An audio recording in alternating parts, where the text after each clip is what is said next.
Okay. All right, I'm ready. I tried to buy an N.I.L fat last night and it didn't fit. My N.I.L fat didn't fit. All right. You ready? Yep. Okay, so Aileen, thank you so much for coming in all the way from Marina Del Rey this morning. I have to start by saying that it's an honor to work with you because together we've discovered and uncovered things that have made you feel better, made me feel better. You come in complimenting my work, I come in complimenting you and your body. So we're going to just talk with Jeff. Jeff's actually I've known for 5 years now. He's the gentleman who actually represented the machine to me.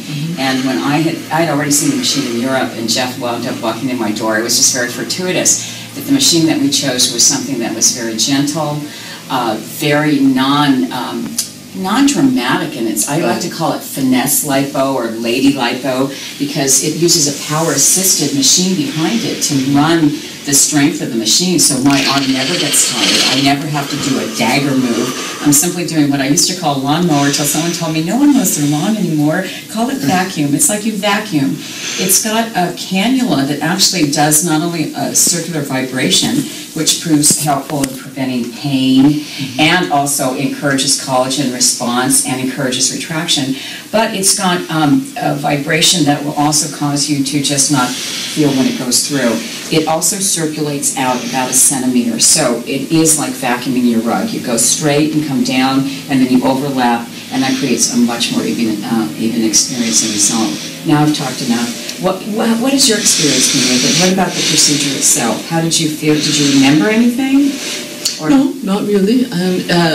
It was very easy, literally painless because I didn't feel a thing. After the first procedure, my daughter was my driver, so I remember that. We decided to go shopping on the way home. You went shopping right after? Yes. You didn't tell me that. Wow. So I told her that I thought we should stop at Costco and then Trader Joe's before we got home that day, which we did.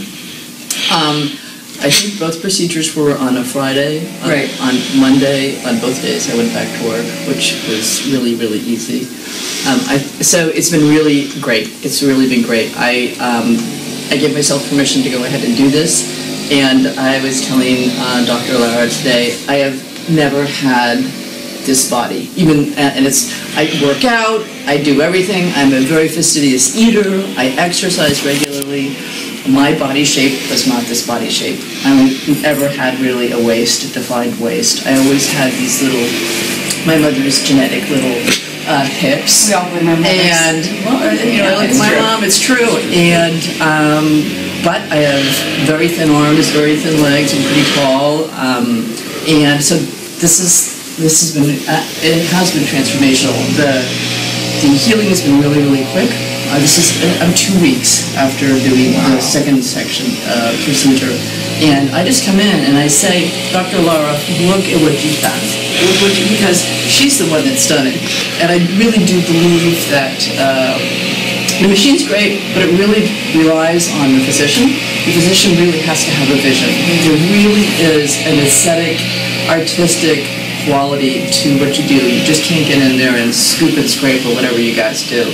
There really has to be a vision as to, okay, what is this body? What can this body look like? I can't tell you because I've never had the body. But I think what she's describing, Jeff, is what I've seen over a year, well over 100 cases, is that what we do is we help people, mostly women, but I've certainly done this for men, see the possibility. I think we all look at ourselves and recognize there's a possibility there of improvement, whether it be in health, education, wealth, whatever we do. But where your body's concerned, we see improvement, we see possibilities. What I feel I do with the lipo machine is I unveil the possibility. And what she looks at in the mirror is the realization. I knew that was there. I knew I could do that. And that builds a self-esteem and a confidence that you can't put a tag on. It's been an amazing experience for me. My experience with Aileen describes sort of a composite of all of it, of what kind of experience it's been for me as we unveil the possibilities. That's what I wanted to say. I said we should call it unveiling the possibilities. I've got to say, too, it's really great to hear this come full circle, because the action of the handpiece really does allow for the artist and Dr. Lara to come out, because she can only focus on the end results, because the action of the handpiece is so reliable and repeatable that she can, get results and only focus on the end result and not have to worry about some of the other things. So that's why, she's able to see and really focus on that side of it. So the Lipomatic and I, excuse me, we're a really good fit because I have the vision and then the machine gets me there. Yes. I tell my patients I dream about them the night before the case because I dream about their bodies. I do. Well, what is it that you're saying? You say it's a canvas, basically, right? It is. It's a canvas. And the sculpting is a very appropriate artistic description of what we do. Because the first part of the case is actually getting the bulk, any kind of bulk. But my favorite part is the second part, where we reduce the size of the cannula so that we can actually do the shaping. And I spoke to a group of women. I said, I dare any of you to dare me to find your waist. I can always find your waist. And I told you, I had one patient say, Dr. Lara, you made this body. I go, no. God made your body. I just rediscovered it. And thanks to Euromi, I did.